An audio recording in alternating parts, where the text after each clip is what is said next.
Mais pour commencer donc, intéressons-nous à la libération en France. Une chercheuse américaine vient d'en révéler la face sombre, loin de l'historiographie officielle. Récit d'Anna Moreau. Ils sont des centaines de milliers, débarqués sur les plages de Normandie. Une idée en tête, libérer la France de l'occupant allemand, mais ce n'est peut-être pas la seule. Ce que les livres d'histoire ne racontent pas, c'est la manière dont le commandement américain a vendu cette guerre aux jeunes soldats. Voilà ce pourquoi nous nous battons, titre cet article. En photo, des Françaises qui, on l'imagine, acclament leur libérateur. Une rhétorique largement utilisée pour motiver les troupes. L'armée américaine décrivait la France comme un pays de femmes. Il y avait ce mythe romantique selon lequel le GI allait être ce valeureux chevalier. Et une fois que ces femmes auront été sauvées, elles seraient prêtes à récompenser les soldats avec des baisers, voire bien plus. Ce n'était pas la seule motivation, mais une des motivations profondes, c'était le sexe. Conséquence, une prostitution débordante partout où se trouvaient les GI, mais aussi des agressions sexuelles et des viols. Pour calmer les esprits, l'état-major américain appelle à respecter la population féminine dans cet opuscule. Malheureusement, ça n'a pas été forcément respecté, même si ça reste un phénomène à la marge, notamment dans la Manche, puisqu'on a recensé, les historiens ont recensé à peu près 208 viols entre juin 1944 et la fin 1945. Dans la Manche. Dans la Manche.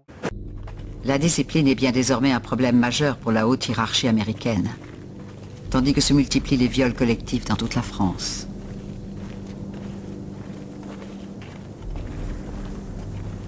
Dans le Finistère, 9 soldats noirs violent 2 femmes rencontrées par hasard. Dans le Loiret, 2 soldats violent une jeune mère de famille en présence de son mari et de son bébé.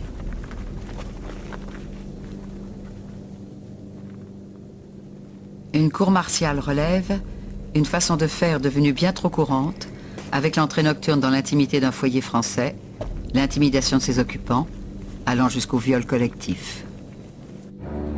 À l'automne 1944, l'indiscipline généralisée déborde le commandement. Il recense plus de 10 000 GIs déserteurs qui répandent la terreur sur tout le territoire. Les grandes villes de province et Paris connaissent des heures dramatiques. Dans la capitale, c'est Scarface, dans le quartier du Sentier, des bagarres sanglantes avec armes à feu. Ce soir, titre « Paris ne doit pas être Chicago ». Un mois plus tard, nouveau titre « Rafle monstre à Saint-Denis ». Time Magazine qualifie ces soldats de mauvais ambassadeurs et constate que les relations entre les troupes américaines et les populations se sont détériorées à l'extrême. Si bien qu'Eisenhower interdit l'accès de la capitale à certaines de ses troupes. Entre le 14 juin 1944 et le 19 juin 1945, date du premier et du dernier viol enregistré par la justice militaire américaine, la présence de l'armée US sur le territoire français se soldera, selon Robert Lely, par 3500 viols ou meurtres. Un chiffre d'une ampleur jamais envisagée avant ces révélations. Ce lourd bilan, aussi considérable soit-il, est pourtant sans aucune mesure avec celui qui sera constaté pour l'Allemagne. Des archives de 1944 indiquent qu'une grande majorité des soldats poursuivis en justice sont noirs. Assignés à l'arrière, ils sont plus faciles à attraper qu'un fantassin en route pour le front. L'armée les utilise comme bouc émissaire, les Français les montrent rapidement du doigt. Les exécutions sommaires sont alors monnaie courante. Une réalité bien éloignée de la guerre propre, revendiquée par les États-Unis, et qui contribue à expliquer l'anti-américanisme grandissant en France après-guerre.